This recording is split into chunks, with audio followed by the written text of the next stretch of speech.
Good morning, Dan, and everybody on the call today. We are super excited to be able to offer you this training. And oh my God, do I love that backdrop. I feel like it's the Letterman show. That is so awesome.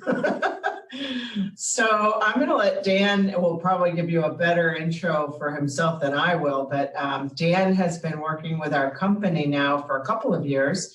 He's based out of Florida, done training for our managers, training for our agents, all different levels, all different topics. And today, I'm really excited that Dan's going to share with us some good tactics for lead generation, working our database, and really going out and capturing that listing inventory that we also desperately need. So Dan, I'm going to turn it over to you and let you kind of give us an overview of what we can expect today. And I just want to thank all of you for tuning in, and stay with it because you're not going to want to miss this. Thank you so much. Good morning, everybody.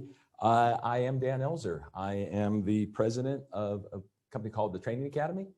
We are a training and consulting company down here in Orlando, Florida. Give you a little bit of my background. Since I haven't worked with your division, maybe through the years I've run into some of you, but if not, I turned 34 in this industry on St. Patrick's Day. I kind of hit me by surprise. I was actually doing a webinar with Michigan, and I went, wow, it's been 34 years today that I've been in the real estate industry. I started, came out of law enforcement. I did undercover narcotics work. So that was an interesting part of my life. And I ended up getting into the business. I had written a business plan and sought out venture capital to start a company back in 1987. So I got my broker's license. I was in the business 1 year, got my broker's license. We opened the office, built the office, and about 11 years in, someone came and made an offer, and my investors liked it, and we sold. And since that time, I have been either doing some type of development for people, executive coaching, leadership work, sales work. Probably about 60% of my business now is still in the real estate industry, and 40% is in other industries. What I want to share with you that I like to share first time I'm working with a group is when I lay out, my 34 years, I have been blessed. I've been incredibly successful. But I like to talk about the first 18 months. Because in that first 18 months, I was the worst real estate professional in the world. I almost went bankrupt. I didn't know what I was doing.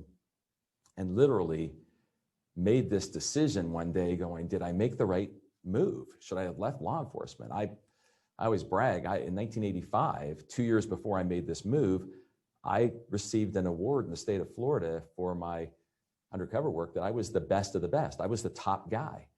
To go out of one industry being number one and come into another industry and almost lose everything was humbling. And so what I had to do is take a step back and go, what's going on here? And what I learned very quickly, and I'd like you to make a note if you're somebody, if I'm relating to you at all, my struggle came not because of opportunity in the marketplace. Even though we had 13% interest rates back then, things took forever to sell. It wasn't lack of opportunity. It was lack of professional skills and techniques. There wasn't the training that we have today back then, but even what was there, I didn't pay attention to. I felt that if I succeeded in one business, I would just succeed in this. Very quickly, I found out that doesn't work. So I had to get past my own blocks of that's not me. And that was kind of the challenge I had. Every time they would tell me about a presentation, use the brand for this, talk about the brand. And I owned a Realogy franchise, by the way, is what I purchased. So I was a sister brand to you. Every time I heard from them, I would run it through my own head and go, you know what, that's not me. And then I would do it the way I thought, or even worse, and listen carefully, I would do it like the majority of agents I would see around me. Now, when I got to the point where I opened the office, 6 months into the office being open, my investors threatened to fire me and I was almost broke. That's when I changed. I said, you know what? I need to master this business. I need to master the skills, the strategies of this business. And I went out and sought not real estate training. I sought professional sales training from all different industries. And I came back and I ended up building a top company. I had 3 of the top 10 listing agents of 22,000 agents here. And I sold my company and did extremely well. So I've been on a mission ever since then to help agents literally, and I say this with all the respect in the world, literally get out of our own way. The reason I tell you I almost failed and went bankrupt is I never want someone to think that I'm talking down at them or that I'm better than them. No one was worse than me. But the transformation I went through changed my life.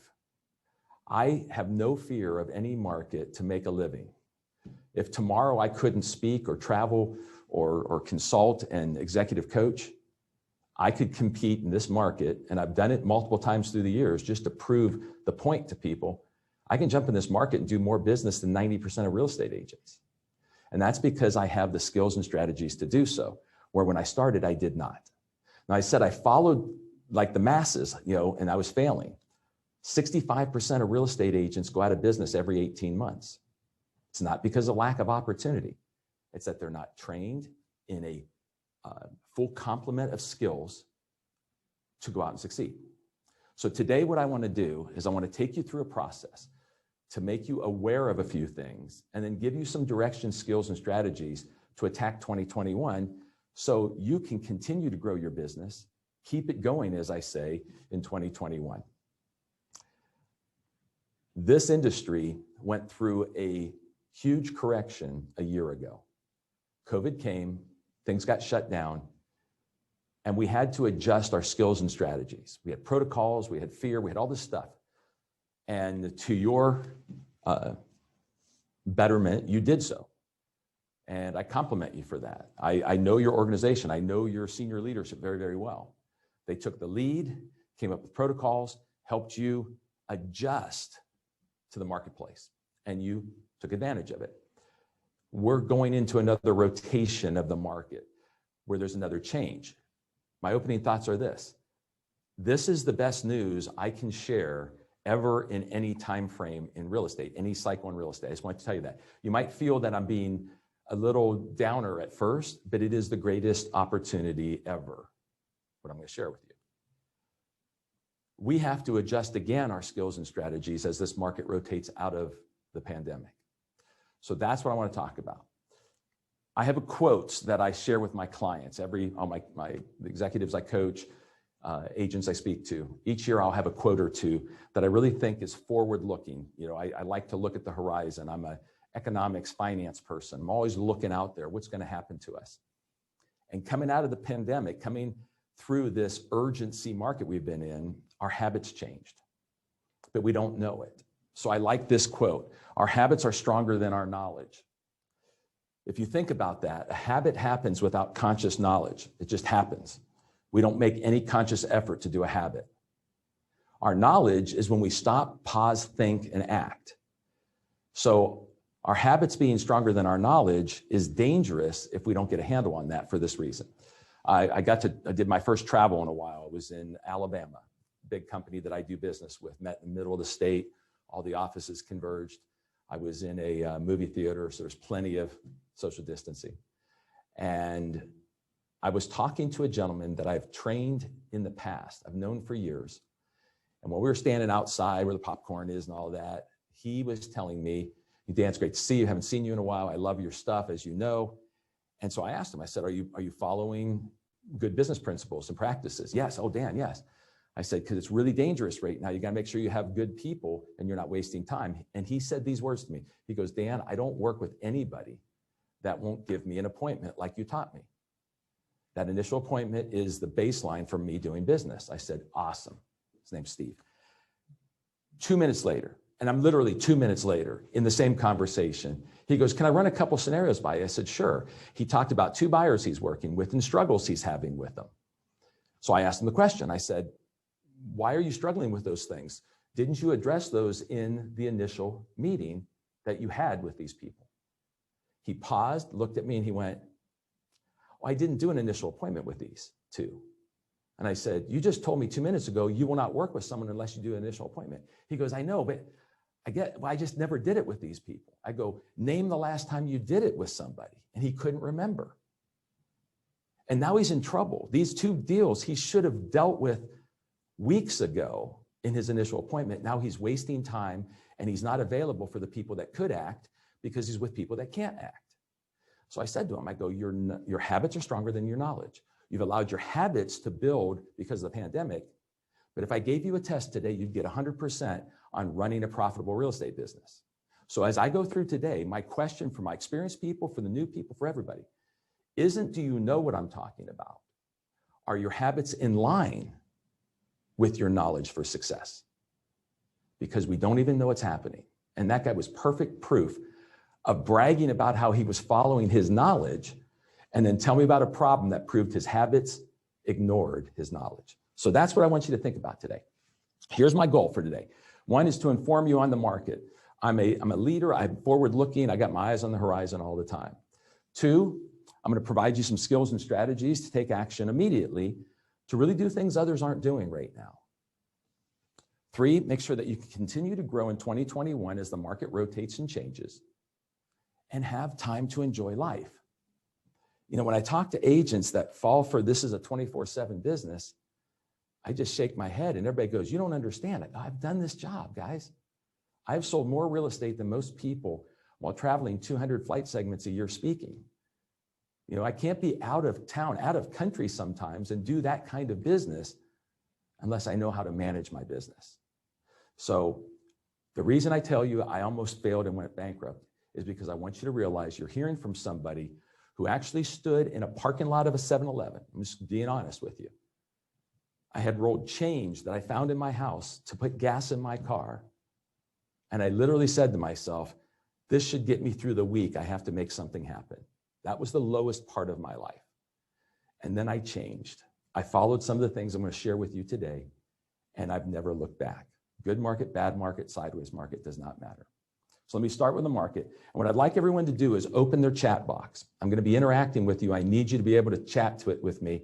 I'll ask for you to comment on a few things. So I want everyone to have their chat open. As a matter of fact, just to make sure it's open and ready to go, just say good morning or hello to me. Everybody just put it in there, hit enter to make sure everybody's got chat open and it's working. So right now I have, there we go. Here it comes. Awesome. Because I need you to be engaged with me, guys. This is not a sit and listen, even though I can't be live with you. If I was live, I'd be in the crowd, touching you, talking to you, really making it work. But since I'm here, this is our studio. I own a green screen broadcast studio, so we can give you a different experience on Zoom than the typical experience, with hopes that the interaction will be a little better. So the market. 1 year ago, March, we had the crash. The Federal Reserve intervened into the marketplace. Now, if you're a finance person, you'll understand everything I'm talking about. If not, please take note. It's knowledge for you to have when you're talking to people in the marketplace. So the Congress passed laws that gave us the PPP, the payroll protection, the economic development loans, stimulus checks to individuals. That was Congress borrowing money to give us. But the Federal Reserve gets to print money. We don't borrow it from anybody. We don't have to sell bonds for it. They just print excess money and use it to help inflate the marketplace when there's troubles. So they printed a bunch of money, and what they did with that is they backstopped mortgage-backed securities, commercial paper, and created liquidity in the marketplace. That was amazing for us. It was $7 trillion, $7.2 trillion in 5 weeks. The Congress threw another couple trillion in the stimulus package. So we put $10 trillion into the marketplace a year ago over 5 weeks. Now, the clients I had at the time, I told them, I said, get your agents ready, because all of that money is going to help real estate. This time around, we were the recipients of government spending. It wasn't green energy, it wasn't fossil fuel, it was real estate. So it drove the interest rates to the lowest rate almost in history, sub 3% mortgage rates. What that did was it created, you've heard of the fear of missing out? Well, that's what happened with buyers. I have to go buy now, or I have to upgrade, or I have to get a better house because I don't want to miss out on a historical 100-year opportunity. So all these buyers came out of the woodwork. That's why the Fed did it. Because when real estate is turning, the economy as a whole does pretty well.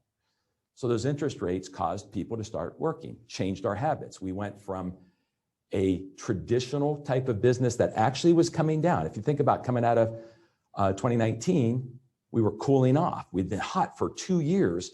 And we were cooling off a little bit. Then all of a sudden the pandemic came, shut us down, and then we took off. Created urgency in the market, and that urgency caused people to just lean on us and go, you got to find a house. They send you, every time you turn around, you're probably getting a text or an email from people that you were talking to. What about this one? What about this one? I don't want to miss out on it. Created urgency.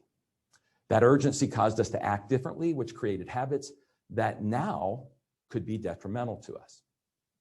The other thing it created is what I call the inventory myth. Everywhere I go, I hear about low inventory. I hear there's no inventory. And I go, that's a myth. And people go, no, it's not. I actually had an owner of a very large company, one of the 3 owners, send me their statistics and said, Dan, you're wrong. We get on the Zoom and I go, what? He goes, did you got what I sent you? I said, yeah. He goes, look, right there. Inventory is down over 46%. And I said, listen, you're reading the stats wrong. I'm a statistics guy. Inventory on the shelf is down 46%. He goes, no, it's down. I said, no, listen to me. Inventory on the shelf is down 46%. I said, look in the other column. In this one market, sales were up 80%. He goes, yeah. He goes, our sales are going through the roof, but inventory's gone or down. I said, that's a myth, and here's why. Let's go full screen, buddy. We're in a business, a real estate business is a one-to-one business, which means for every transaction, we need a listing and a buyer. So if we're having record sales, then we're having record listing inventory. It can't happen any other way. Let me give you an example. The business model that's causing our habits is the following one. If there's 100 listings in a marketplace, right now we have 3, 4, 5 times the buyers wanting to buy. So think about that. The business model doesn't work so well for a real estate professional because if there's 100 listings, that means there's 100 transactions. If there's 400 buyers, that means 300 agents will do everything right but not get paid. That's not good. You can come back to me now. So when I was looking at that and sharing it with my customers, I said, guys, we can't have an increase in sales without an increase in inventory. It's just not staying on the shelf. So here's what I want you to answer for me. This is the first question. So get on your text. There were surveys done. We did one with our clients. I don't know if it was National Association of Realtors, but the one I read came from some group, some national group. What they wanted to find out was, where are agents today in their focus? Are you buyer-centric or are you listing-centric? And this is critical. So I want you to tell me your gut feel. Don't try to make something up now. Just give me your gut feel.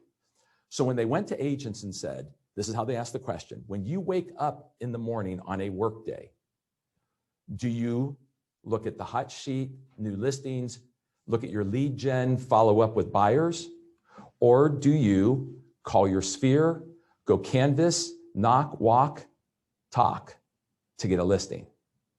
I want you to tell me what % of the respondents ended up saying they were buyer-centric when asked that question. Do you wake up and look at the hot sheet, look for buyers, or listings that you can sell, or do you wake up and start prospecting for listing? What % of agents said buyer-centric? Give me a %.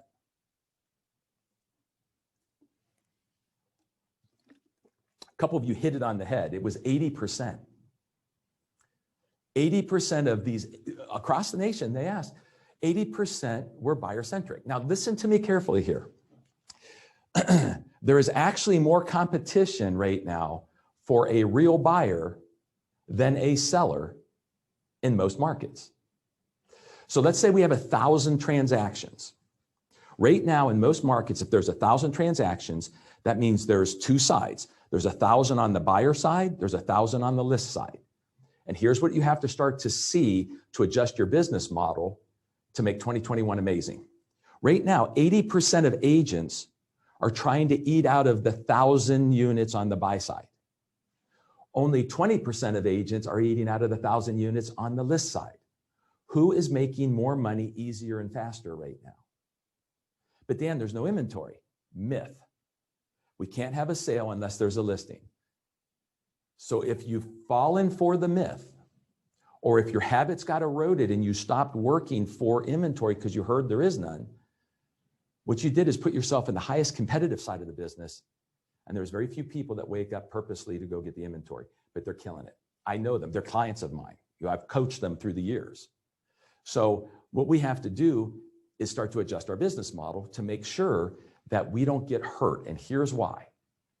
This is good news. It can't get any better than this, guys. So don't get upset. This is informing you. The good news is the recovery is coming. Okay, so the vaccine's being rolled out. There's all kinds of good news behind the vaccine. There was one person in Hawaii who tested positive after both vaccines with one of the vaccines. I mean, they're finding these fractions of a percentage of people that still might come up positive, but the majority of people are protected that have had them. Now, the people that have turned positive since having the vaccine have either no symptoms or very slight symptoms. So it's created a really good thing. Because of that, the economy is starting to roar. As the economy starts to roar, we have to look at the 10-year Treasury bond. If no one's ever shared this with you, through financial analysis, the 10-year US Treasury bond mirrors the 30-year rate, not as the equal percentage, but as the direction. If the 10-year goes up, the 30-year rate goes up. If the 10-year goes down, the 30-year rate goes down. I'll show you that in a second. So what happens? So again, get to your text. I'm talking to those of you who've been around for a while now. If you're new, just watch the text. How many of you that have been around for a while and you've seen the cycles, you've been through a couple cycles, have ever had a buyer say this to you when the interest rate started to rise? Hey, Dan, I know we're looking at houses, but the interest rates are up a little bit. Let's keep looking, but I want to see if they'll come back down. Put a Y and hit enter. If you've ever had a buyer want to keep looking, but actually verbalize, they want to see if they'll come back down. Give me a Y and enter. Look at all those Ys, guys. That is a behavior of interest rates on the move. Guys, I don't care if it was 9 to 10, 12 to 13, or 3 to 4. People will say that because they have the fear of missing out. Now let's look at the result of that. The result of that is people will take your capacity with no intent of doing anything while they hope the rate comes back down. Now answer this one. How many of you have ever had this happen? The rate went up. And by the way, every quarter percentage point that the rate goes up, there's 300,000 potential buyers that just got priced out of the house they're looking at. Meaning with that quarter point move, they no longer qualify and they have to lower their price a little bit to qualify. So how many of my experienced agents have ever heard this out of a buyer? Hey, the rates are up, I know, but I still want to live in ABC community. Maybe we can find a desperate seller that we can negotiate with. So they're looking for the seller that will take a little bit of a dive so they can still buy in that community even though the rates went up. Give me a Y and enter if you ever heard that out of a buyer. Hey, let's find the seller that's in trouble. Okay, not as many, but some of you know what I'm talking about. So what I'm getting at here is the results. This is the behaviors we're about to come into. Your company is amazing. I've been working, like I said, with the other 2 regions, and I get to come and speak with you. I've positioned the other 2 regions to be aware of this as well. Now, as that occurs, the market will rotate. There'll be a rotation in the marketplace, which will change how we have to operate. So let me show you graphically what's currently happening so we can then talk about the strategies and skills. Because remember, this is good news. This is not bad news. Don't think you've missed out on the boom. No, this is the most amazing news. So let's go full screen, buddy. So here is a 30-year chart. The blue is the conventional 30-year mortgage. The green is the 10-year Treasury bond. So this is 30 years tracking it. So if you look at that, every time the 10-year went up, the 30-year followed. Every time the 10-year went down, the 30-year followed. Now, why do I show you that? Because here is today's chart for 1 year on the 10-year bond. So if we look at the bottom of it, from April through December, we've had a pretty steady sub 1% 10-year Treasury bond. There's been a couple ups and downs, a couple fakes. So that was the boom. That was the urgency. The last 3 months, it's gone up like a rocket, except for today. Today it turned. Now, I don't know if that's just a blip, if it's a trend and it's going to come back, or if it's going to keep going up. My personal, if you ask Dan, if you said, Dan, you watch the market, what do you think? I think it's going to continue to go up. I think that the 10-year will get to 2% or just over 2%, and it will hover there for a while. Why is it doing that? Inflation. Now, I'll get into this a little more detail in a second. You can come back to me, buddy. So I've been talking about this since October of last year that it was going to happen. I started to see inflationary concerns with lumber prices, copper, energy, food, silver, chips, all these shortages, all these prices inflating.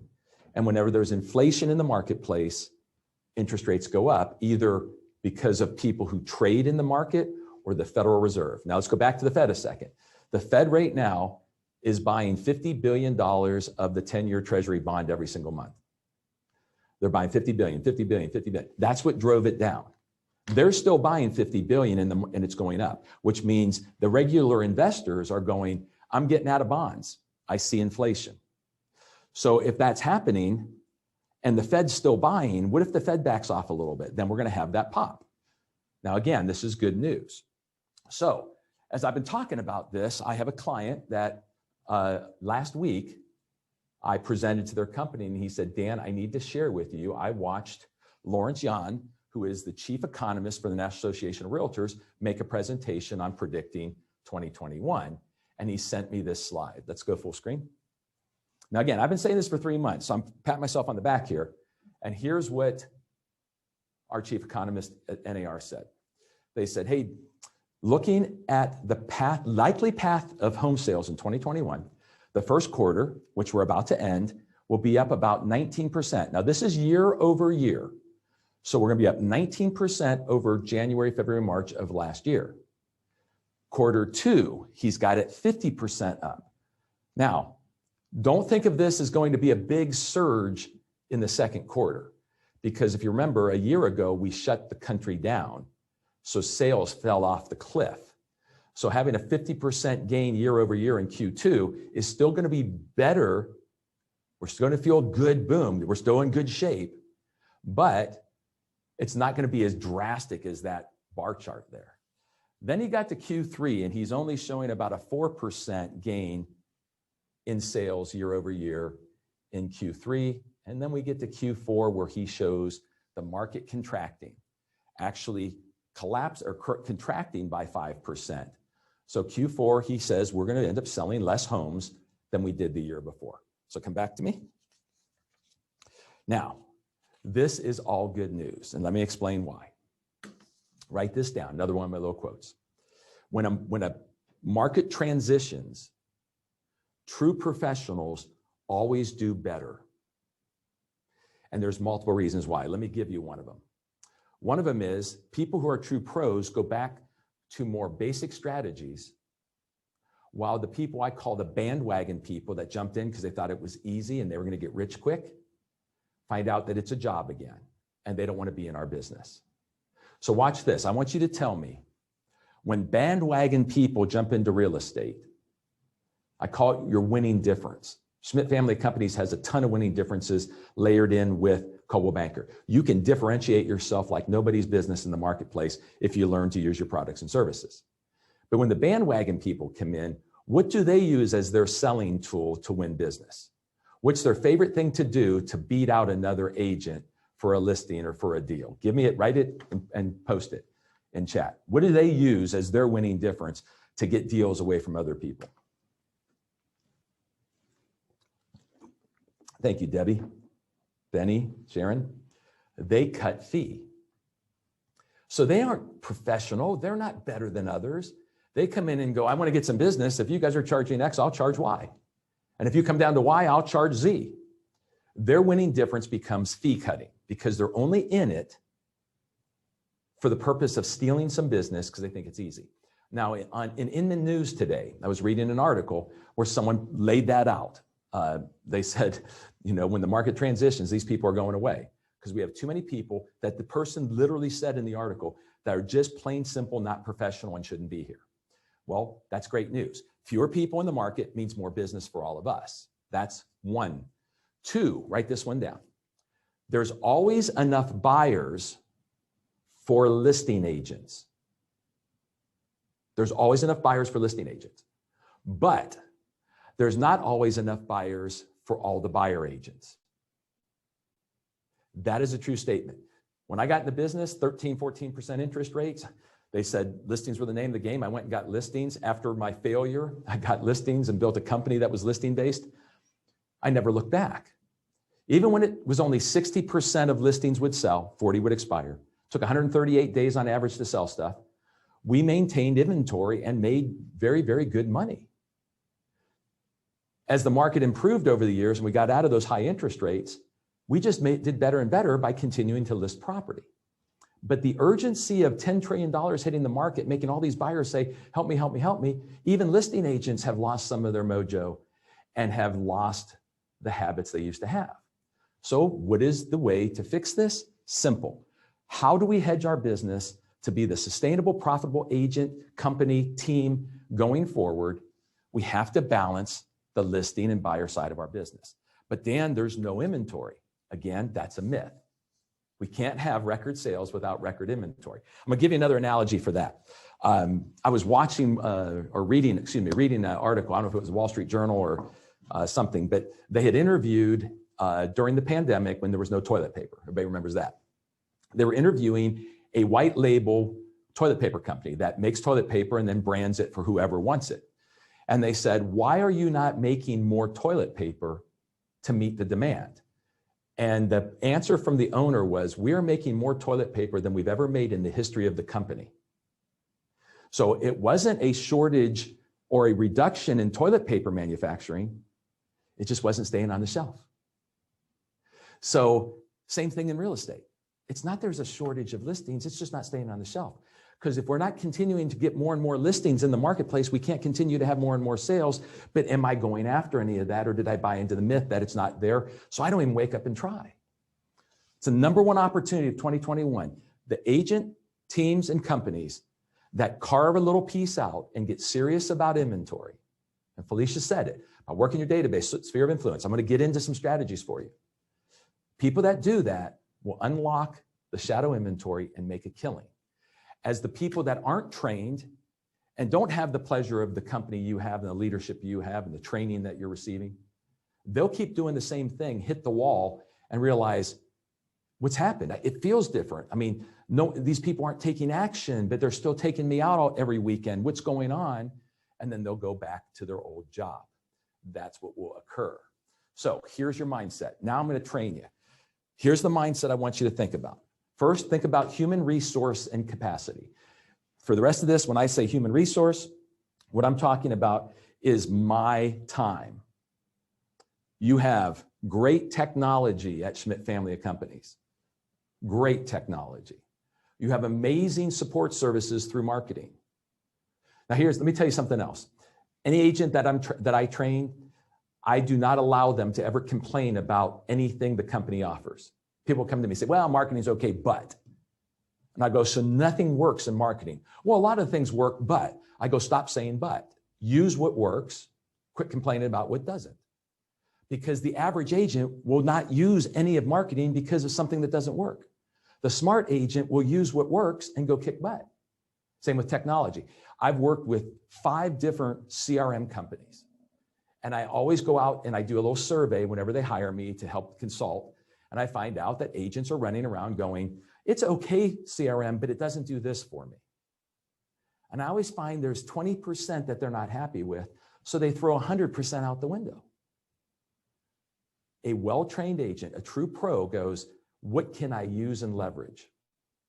What can I make my life easier with? And how can I be aware of what's not working right and just stay away from that, but use what works? so I can go gain market share. I can build and grow my business. That's the mindset I want you to have moving forward right now. So human resources, me. Capacity is how much time I'm putting into the business.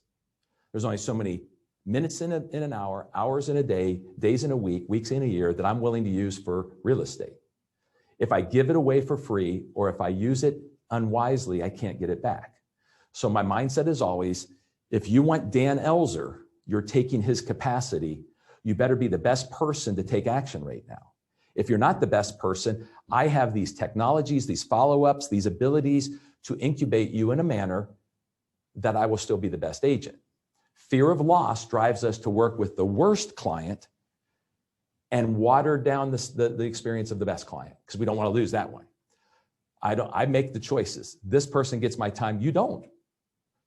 Because this person's ready, willing, and able to go, and you're not. But I'll incubate you, I'm there for you, and when you're ready, willing, and able to go, you'll get 100% of Dan's capacity. That's one of the mindsets. Here's another one. We are the doctor, they are the patient. You have taken and gotten a license to practice real estate. You go to continuing education to keep your license.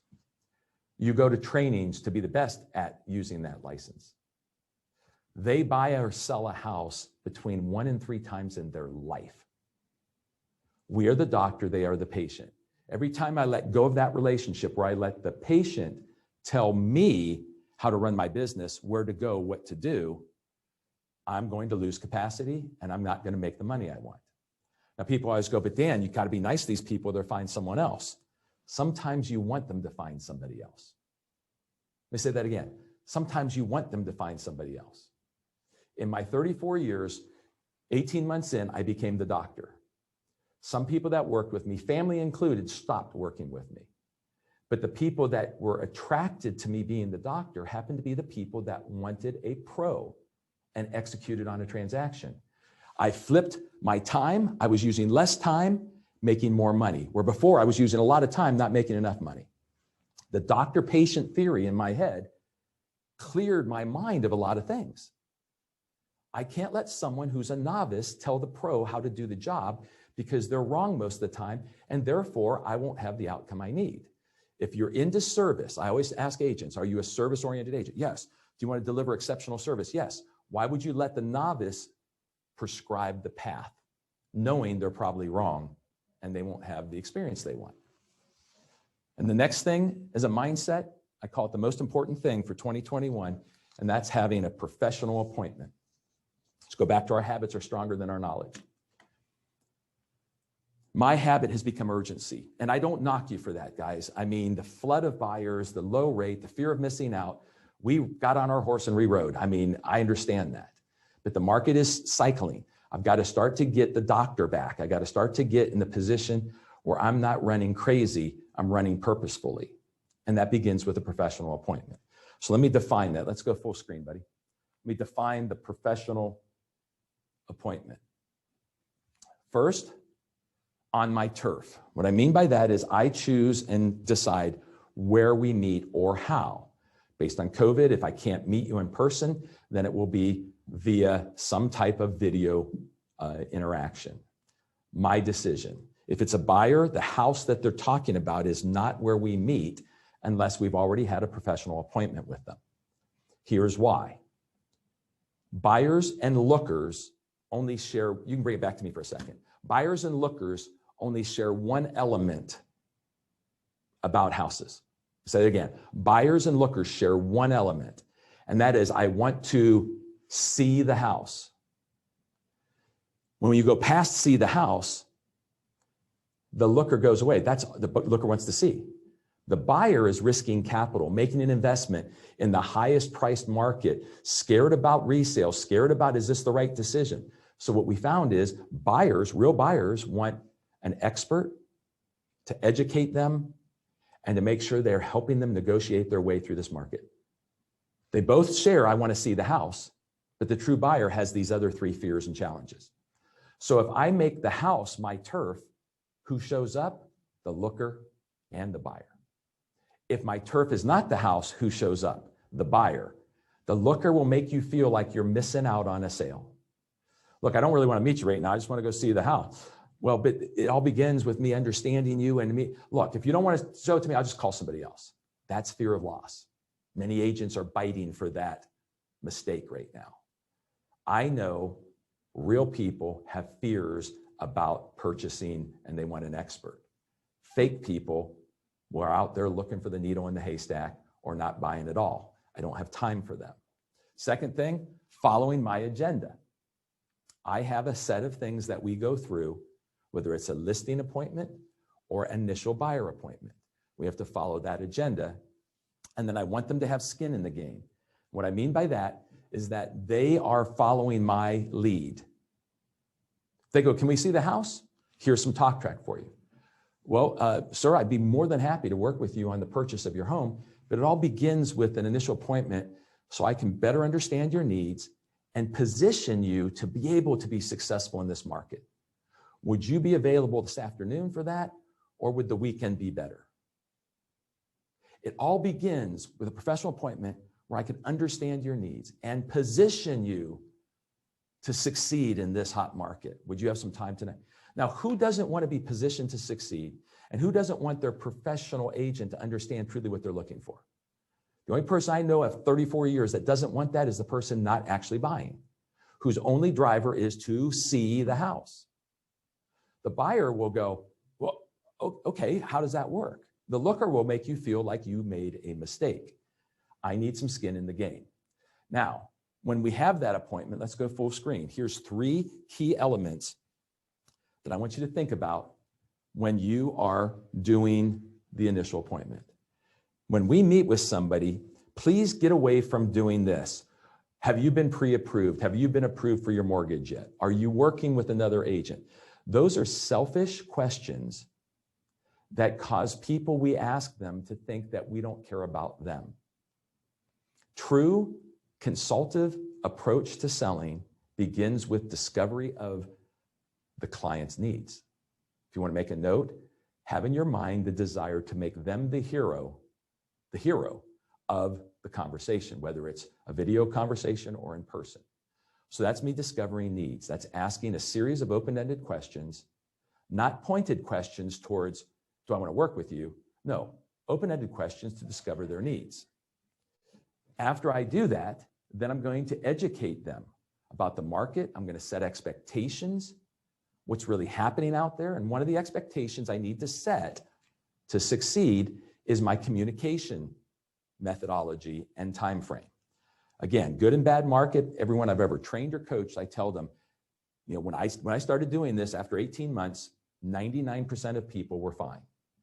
The initial appointment, I will say to people, folks, the next thing I want to talk about is working with me as a professional. I want to make sure we don't have any miscommunication. So to communicate with me, I'd like for you to either use my cell phone or text. Please don't email me. I get so many emails, something could get lost. Secondly, I accept text and calls between 8 a.m. and 6 p.m. If you text or call me prior to 8 a.m., I'll return it after 8. If you text or call me after 6 p.m., it'll be returned the next day. And please come back to me, buddy. I look them right in the eye and I go, does that work for you? The only question I ever get is, well, what if there's an emergency? I go, just leave the message in text or on the voicemail, and I'll get right back to you. And they go, okay. Here's the kind of, for 32 and a half years, here's the kind of messages people would leave me after 6 o'clock. Hey, Dan, I know it's 7 o'clock. No big hurry here. I just was thinking about this. I didn't want to forget it. So I just wanted to leave it on your message so we can talk about it tomorrow. I'd hear that all the time. Before I set expectations, I'd hear this. Dan, I've called you 3 times. It's 11 o'clock. I've called you 3 times. How come you haven't called me back? And now I had an irritated client. It's because I didn't have an initial appointment to set expectations so we knew the rules of the game and how to play it. See, I answered a 9 o'clock call once, and then I answered a 10 o'clock call. Then they called me at 11. I didn't answer it. No one taught them that that was too late. So they're now upset with me because they had something in their head they wanted to talk about. For me, I always set expectations. If they called me beforehand and left me a message, they say, hey, I know it's 7:30. I was just up early working out. When 8 o'clock calls, can you call me first? I got a question. Boom, 8 o'clock comes, I'd call them. I always created where I was the doctor, they were the patient. The people that follow that are true professional, want to do a transaction. People that don't follow that want to get a pound of flesh out of me and tell me how to run my business. Third is I'm going to qualify in 3 areas. Again, get your pen out. Let's go full screen, buddy. These are the 3 areas after I've earned the right to ask them. Notice how the first thing I did was make them the hero. Second thing I did was explain how I work and educated them on the market and what was going on. Then I go, we got to make sure that you can execute here. So the 3 areas of qualification are financial. That is, of course, the ability to purchase financially. Either credit approved with enough cash or cash wherewithal to move forward. Whether it's a seller or a buyer, they have to have the cash wherewithal or equity to move forward. The second area happens during discovery. Just so you know, during my discovery questions, emotional qualification is, are both parties on the same page when it comes to style, design, budget, location, time frame? I want to see how many of you have ever had this happen in your career. Anybody in this class ever have somebody say, yeah, work with the wife, we'll just make up a scenario. And the wife says, yeah, don't worry, the husband, I'm going to make the decision anyway. And you found the perfect house for the wife, and then the husband vetoed it because he didn't like it. Put a Y and hit enter if that's ever happened to you or someone you know. Thank you. That's emotional qualification, guys. I find that out in the first hour that I meet them. I don't go out and find out because I found the house, did all the work to find out I don't get paid. And then urgency is, do they have a deadline? And it's simple. You can come back to me. Here's my 2 questions. When I'm on a buyer initial appointment, at the end of Discover Needs, the very last question, I always had it in writing. I didn't just think of it. It was in writing, so I didn't miss a question. I didn't send it to them to answer either. It was an interview. They're the hero. I'm not tasking them to fill out a form. The last question was always, so Bill, Mary, when do you need to be in this home, deal closed, with keys in your hand? That's how I asked the last question. Hey, Mary, Bill, when do you need to be in this home you just described to me, deal closed, keys in hand? If they said it didn't matter, I use the power of why and say, can I ask why it doesn't matter when you're in the house? And then I'd hear the truth. Well, Dan, we want to buy, but if we don't find the right thing and if rates don't come back down, we've got time. We don't have to act. Well, I need to know that for where I put you on my priority list, because the next person I have an initial appointment might say, my daughter's about to have a baby. We got to be in 60 days. I don't want any stress when that baby comes. They have a driver to get in. They'll make different decisions than someone saying, if it's not there, we'll wait. So I have to get to urgency. Same with a seller. When do you need to have the home sold and closed to make that next move? Doesn't matter. Can I ask why it doesn't matter? Well, we know it's a hot market. If we don't get what we're looking for, we're happy here. We'll just stay here. I need to know that. If I'm not asking the questions, I'm not the doctor. I'm not consultative. And then I will go work and I'll do things that don't fit, which leads to this quote. Now, this is a quote from a very good friend of mine. I always give him credit. He's an international speaker, consultant like I am. We meet and we always kind of bulletproof each other and test each other. But he shared this quote years ago with me. And I said, I'm going to use it. We borrow each other's stuff all the time. Let's go full screen. I want you to never forget this quote. Treatment before diagnosis is malpractice. I'll say it again. Treatment before diagnosis is malpractice. You can come back to me. What that means is, if you start showing a house before you have an initial appointment, if you go in and you start trying to get the listing before you've discovered their needs, you are giving them a treatment, a remedy, a drug to solve their problem before you did the diagnosis. And in any other profession, you'd be sued. I have found in my life, I will say this now to customers. If they try to get me to feature dump, so Dan, what do you have? I always go, you know what? I got this little motto. It'd be improper of me to give you the treatment, what I can do for you before I diagnose your problem. That's actually malpractice. Would it be okay if we go through a few questions before I start sharing with you what I'll do? I've never had a real person. Fake people, lookers, pretend people don't like that because they don't see it as a need. But real people buying and selling will look at me and go, well, that makes total sense. What do you need to know? I earn back the doctor, and voila, I'm in charge again. See, without this appointment, without making my number one thought for 2021 professional appointment, who becomes the doctor? It just happens that way. People go, but Dan, I want to be a service-oriented. I want to be a giver to these people. Well, then make sure that these people that you're being the service-oriented person really need and desire a pro. If they don't need and desire a pro, then you're giving your services to someone that doesn't really care. I want to make sure that they care. By following this, we gain back time. I don't even want to ask. I've been asking in person people, how many people have you worked with during this COVID rush that in hindsight, you would rather you didn't give them part of your life? Every agent that I've talked to privately admits to several people, I should have never been out with this one. I shouldn't have done this one. That's time you don't get back. And that's production capacity you can't get back. Be the doctor, be purposeful, and 2021 can become your best year if you do one more thing. And that's where we're going now. Skills and strategies. Now, I'm going to have about 15 minutes at the end for Q&A. And you can fire away at me, guys. I'd be more than happy to discuss strategy, answer your questions, give you my opinion on things. But I want to talk about unlocking shadow inventory. And to do that, we have to be purposeful again. Here's a little stat for you.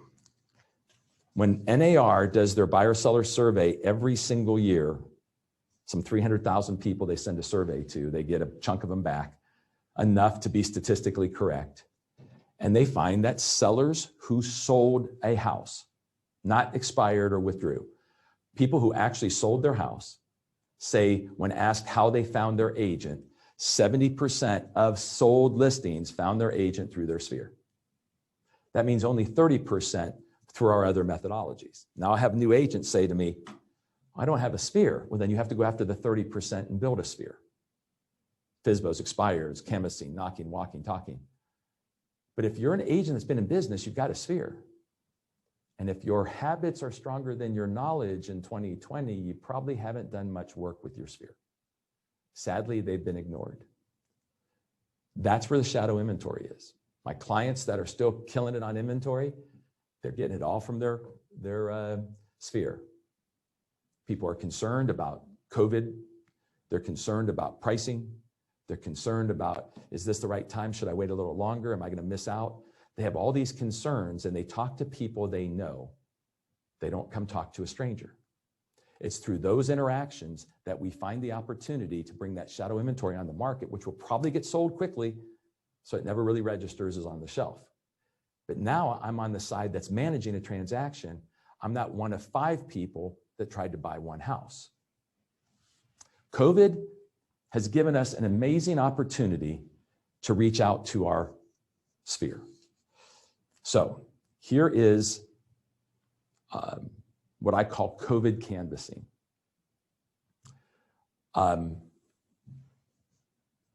First, let me share something with you.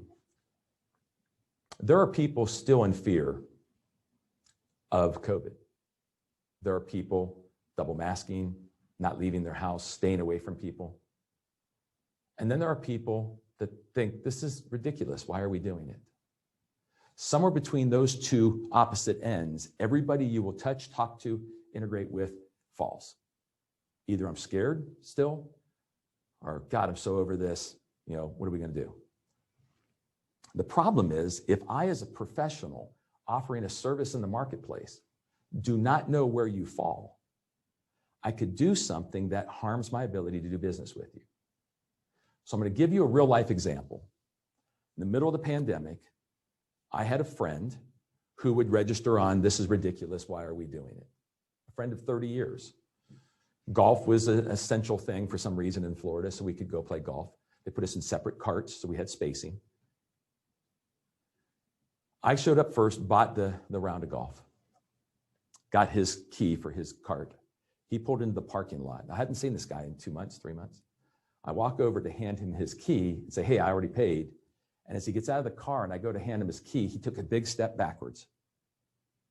I was like, that's weird. And he kind of reached out and I handed him the key. I noticed that he had one of those rip open sanitary wipes. He also had a mask hanging around his neck. This was before the mask mandate. I was like, wow. So he gets his clubs, we get in our cart, we drive around, and we hit the little bar before the first hole to buy some beverages. He takes the sanitary nap out and opens the door with it, puts his mask on, comes in, we pay for our drinks, we leave. Now, I've known the guy 30 some years.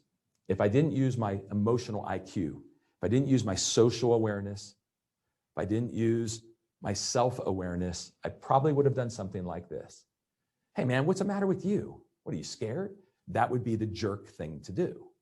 But since I'm a trainer and executive coach and stuff, I said, hey, use a little of that emotional intelligence. So I stopped and we're driving to the first tee and I thought, something's up here. He gets out of the cart and I said to him, I said, hey, Ron, we haven't seen each other in a while. How's COVID affected you and your family? Here was his answer, guys. I want this to sink in. He said, Dan, he goes, I don't know if you know this, but my wife is immune deficient.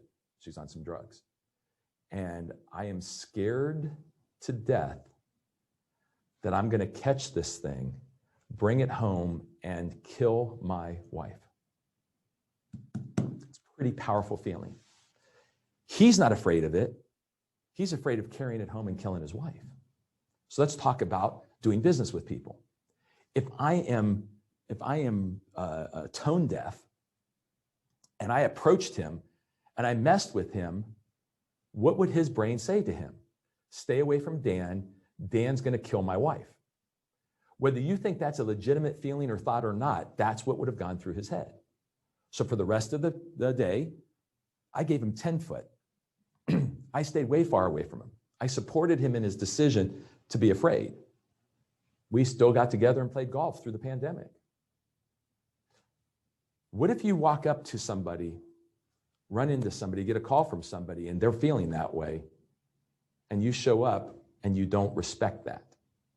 You become the person that they're afraid of. How do I know where people stand? I have to ask. And it's really, really simple. And it's given us one of the most amazing, empathetic, purposeful talk tracks we could ever use in real estate. Touching base with our sphere of influence. So here we go. The talk track goes like this. I'm going to call, now your sphere, remember, is broken down by family, friends, acquaintances, and past customers.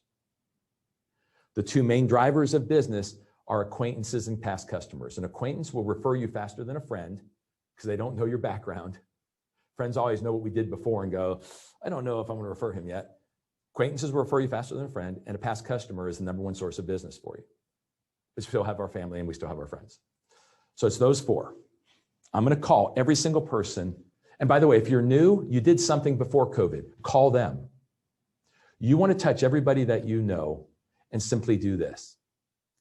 Hey, I was just doing my job following up with my friends, clients, whatever. I just got one quick question for you. How's COVID affected you and your family this past year? Real simple. Take that full screen for a second, just so everybody can see it, make a note of it. Just doing my job, following up with just got one quick question. How has COVID affected you and your family this past year? So come on back to me. Those of you who've ever worked your sphere, even if it's just a little bit, I want you to answer this question in a percentage in the chat. If I call somebody that I know, acquaintance, past customer, friend, family. By the way, I always start with I'm doing my job following up, because that's the number one complaint of past customers to NAR after the sale is that we don't follow up. So I use their words. It's right in the survey. So I just say it to them, do my job following up. I found in my career, I get thanked. Thanks for doing that. how's COVID affected you and your family this past year? Put in as a percentage, what percent of the time, if I call someone in my sphere, after I ask this question and we talk about them, what percent of the time will they ask how my business is doing in this time of life? Give me a percent. What percent of my sphere will turn around and say, Dan, how's your business doing?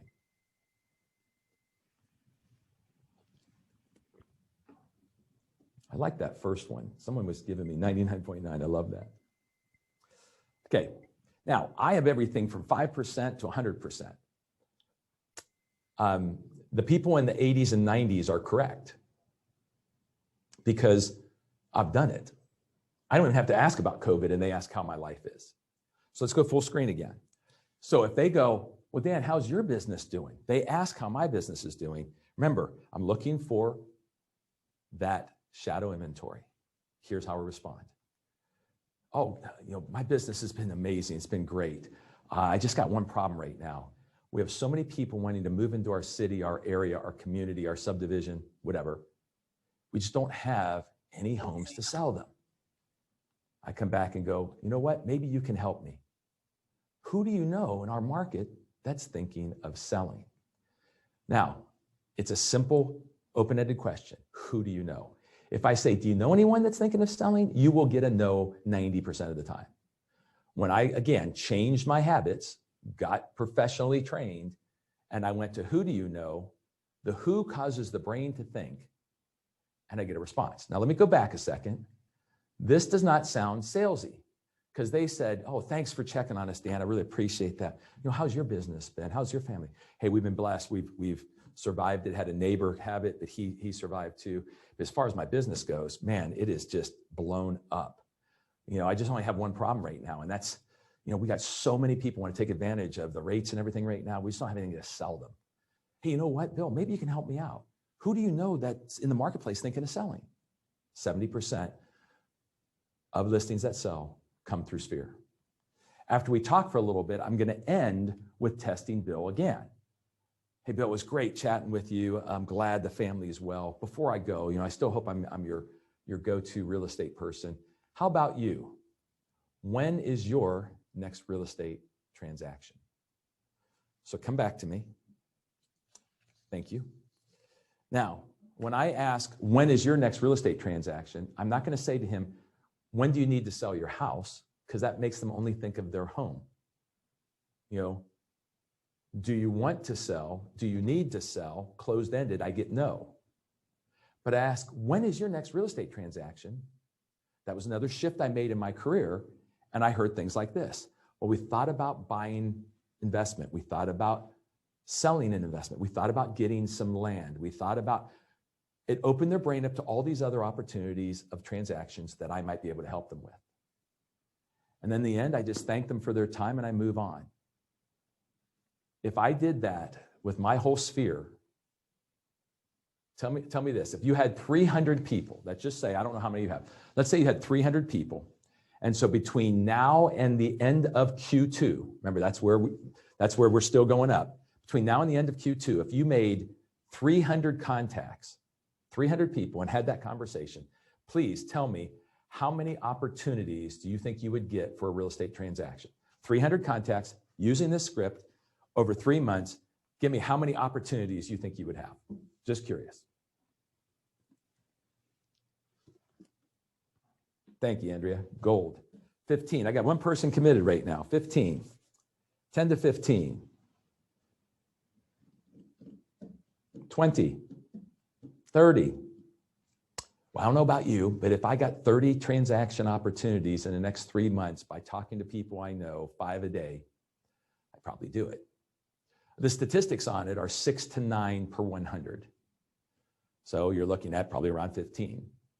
And of that 15, half of them will probably be listing opportunities and half will be buyer opportunities. I mean, it can transform your business while everybody else is still in bad habits, chasing the dream of an easy transaction, wearing themselves out, being 1 in 5 people negotiating on a home. So this won't work without purposeful planning. So anytime you get an opportunity, we ask for the professional appointment. If someone says to me, we were thinking about getting into investments, I don't go, well, give me your email, I'll send you some stuff. No, that's what the average agent does. You're the highly trained agent. We think about it's getting some investment. So tell me about what you're looking for. Hey, it sounds very interesting. I'll tell you what, why don't we get together so I can walk you through what entering investment in this market looks like, and I can learn more about what you're wanting to accomplish there. Would you have some time here, or is this better? Dan, I was curious, what my house was worth. Now, that might just be somebody curious. That might be somebody that actually wants to sell. I'm not going to give away the gold at that moment. I'm going to get the professional appointment. Well, Dan, you know what? The best way for us to do that is for me to put together some data, and I can come over to your house and go through it with you. Would you have some time tomorrow evening, or would Saturday morning be better for me to bring that over? I'm asking for the professional appointment. Even if I get there, folks, and all they wanted to know was what the value of their house was. They had no intention of selling. I also get to ask, when they ask me how business is, it's killer. Who do you know in the area that's thinking of selling? It always gives me the opportunity to be the doctor. Always, always, always ask for the appointment. Do not give away your services for free. And in the end, I need you to plan for success. So bring that full screen for a second. Here's plan for success. I want you to give me 1 hour per workday, 5 days a week for the next 3 months. I showed you what our chief economist says, that we're going to have another quarter of growth before he's worried about getting close to contraction. So while the tide is high and the urgency is still there, make changes in your life so whenever things start to contract and people run away like scared children, you will be gaining market share and owning the market. 1 hour per day. I want you to do it 5 days a week, not 7. I want you to master one method that you can do focused on your sphere. Now, I've given you the talk track. It's the easiest one, and you will find business. Just, are you disciplined enough? You can come back to me. And do you have the self-management capability of doing that? It's like working out. Will you carve an hour out and go, I'm going to do an hour. Call. Well, Dan, I don't know what to say to him. I told you what to say to him. But Dan, what if I haven't talked to him in a long time? Say that anyway. Well, what if they're mad because I haven't talked to them? You're better off finding out they're mad at you and having the opportunity to make them not mad than not talking to them and they stay mad. There's no bad reason to call people you did business with or no. There's no bad reason, especially right now in this point in the cycle and with COVID. So commit to that for 3 months and it will transform your business. Now, on the backside of it, make sure that you're leveraging Schmidt Family of Company tools and products and services. Like I told you, highly trained agents always find how something works and leverages it. The average agent finds out what doesn't work and then complains about it. Don't fall for that. That's the natural human instinct is, well, this didn't work for me, so I don't like that system. Okay, well, what else does? Like I had somebody, it was one of those like text-in features or call-in features on the listing. And I was talking about it. I said, hey, you guys got that? They go, yeah, our company has it. People can, if they're interested in the house, they can text us or call us. And I go, do you use it on your listing appointment? And they go, no. I go, why? They go, it doesn't work. Now, listen, hear me out here. This happened to me many times. I go, it doesn't work? They go, it doesn't work. I said, so you're telling me that if I text the number on the sign, I don't get the information on the house? Oh, yeah, that works. I go, then what doesn't work? Well, I've never gotten a good buyer from it. Let me explain why we mess up, guys. I'm the doctor. I'm listing oriented. So I said this to them. I go, the system works as sold. You just haven't converted anybody. Well, yeah. Well, what if we did this? And I'm going to give you a value proposition. So, Mr. Smith, another way that we get things done here at Coldwell Banker is we know everyone's in an urgency about buying right now. As soon as I get this listing up, I don't know if you guys have this or not. As soon as I get the listing up, I'm going to put this rider on for people to be able to get in touch with me. And this is what I taught the person. I said, by the way, how fast do you think the consumer wants information today? I'm asking the Mr. and Mrs. Seller. And they always would say to me, immediately. I go, by chance, do you have a smartphone on you? Yeah. Here, dial this number or text this number. if you would for me. They'd do it, bzz, immediately they'd have information on a different house that I was using. And I would ask them, do you think that's fast enough response for them? And they're like, that's amazing. And then I go, how important would it be for me to be able to follow up with that person? Because maybe they got the text at 3 a.m. Oh, yeah, that would be great. They might be interested in the house. I'd show them my phone. I said, and by the way, I have your information. So now the same people that threw that out didn't use it for what it was for. Schmidt family of companies, I know your resource center. You've got a ton of things. You've got technology. Find what works, leverage it. If it's not working right, don't even look at it. But don't throw it out because something wasn't working. Look at it and go, how do I leverage this? How do I make it work for me? How can I get ahead of the curve while everyone else is afraid or not using? That's where I want you to be for 2021. So with that, I'm going to open up to questions. I've got, let's see. Okay, here we go. Shelly, if you're reaching out to a friend, not a client, should the first sentence be any different? Depends on how close I am with my friend. Because I have no problem. I'm dead serious about this, Shelly. I have no problem calling a friend of mine and say, hey, Jim, I've known Jim forever. Hey, Jim, it's Dan. I was just, doing my thing, following up with everybody, and you came up on my list. I don't hide the fact that I'm doing my job. I think that when we feel that we're not doing that when we're doing our job, we're looked at poorly. I learned over my years that people actually came up to me. I was in law enforcement. I didn't talk to anyone in law enforcement when I got into real estate because I was afraid they would go, you were a narc yesterday, now you're an agent, you think I'm going to do business with you. I actually had friends in law enforcement go, why didn't you reach out to us? I bought and sold 2 homes since you got into real estate.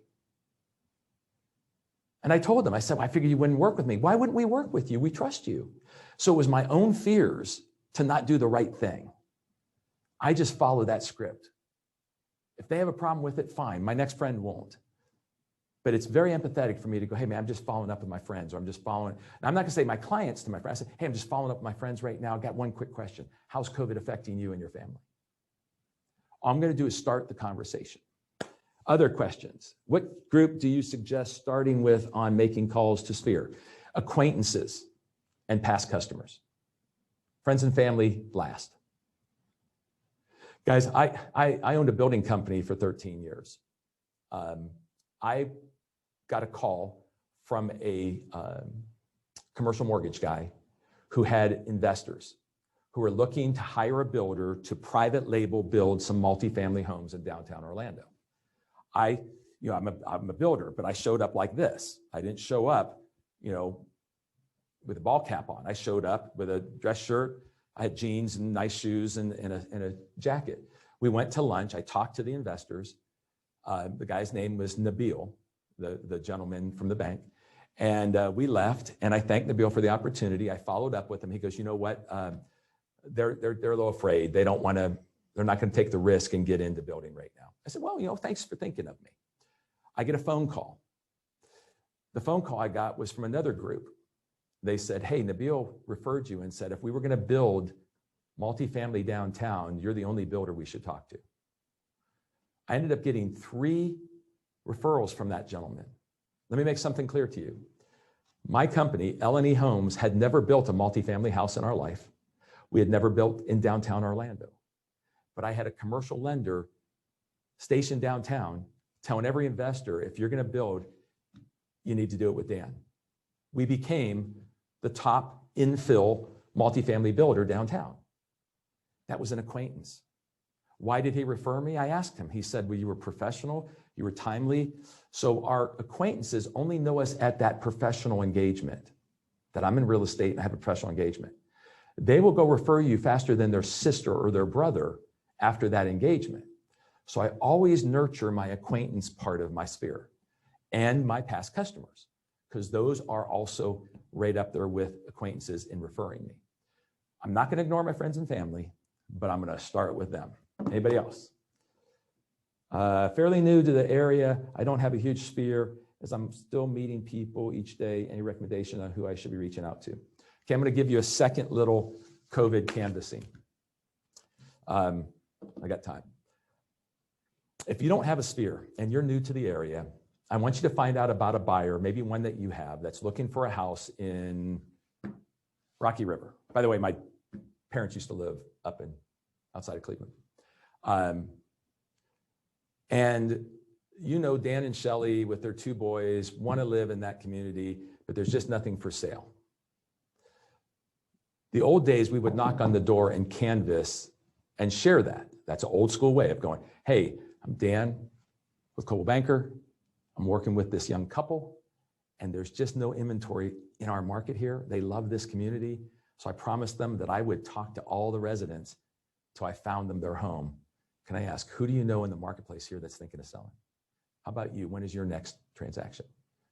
That's an old school way. We used to always get business. We would team up and go hit marketplaces where we knew we needed inventory because we had people that tried to buy. Worked every time. Well, some people say, Dan, I don't feel comfortable knocking with COVID. Well, can you write 5 handwritten notes every morning? We're not doing direct mail here. We're not printing them. We're literally handwriting 5 notes every single morning with that same story. Hi, I'm Dan with Coldwell Banker. I'm working with a young couple, the Smiths, and we're unable to find property in your neighborhood. I didn't want to invade you with knocking on your door, so I sent you a personal note to see who you might know that's thinking of selling in the marketplace. If you don't, how about yourselves? Have you considered selling? If I can be of help, or if you know someone, please call me. Card, signature. I write the same exact thing every time. I hand address. See, where everybody messes this up is they go, I don't want to hand do it. So they go print stuff. Print stuff is junk mail. A handwritten note card in a note card size with a sticker, with a real stamp, will get opened up. All the other direct mail becomes, unless you know the person, most of your direct mail becomes junk. If you know them, it becomes an expected correspondence. But if you want to do as a new person some canvassing, I'd get up every morning, write 5 cards for the next 3 months in a marketplace that I'm looking for inventory because I have people that want to live. Anybody else? Okay. So here's my question. Did I help you today? I need a Y and enter. If I shared anything that helped you out, if I adjusted your mindset a little bit to get ready for where we're going, let me know. Awesome. So I always made this promise, guys.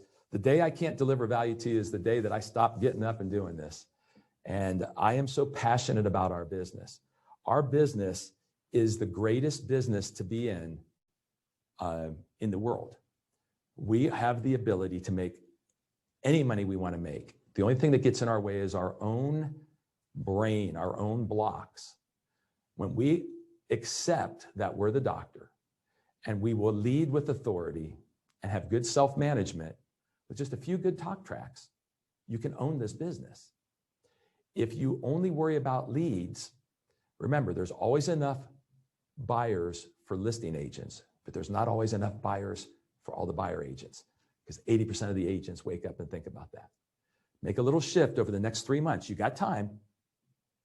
And people say, but Dan, I heard from someone that we're not going to have problems until next year. Okay, let's say it takes till next year before inflation takes over and rates go up. If you do what I just asked you, are you going to be in trouble? No, you're going to make a ton of money. But if I'm right and it adjusts at the end of the year and you haven't made the move, you'll be the one struggling going, uh-oh, I need to get my business shifted. I'd rather you do it now while we have high tide than do it later when everybody else is thinking about doing it. We should start an accountability group out of anyone interested. Yes, get with Andrea. Guys, accountability groups are awesome. 5 a day if you're going to write.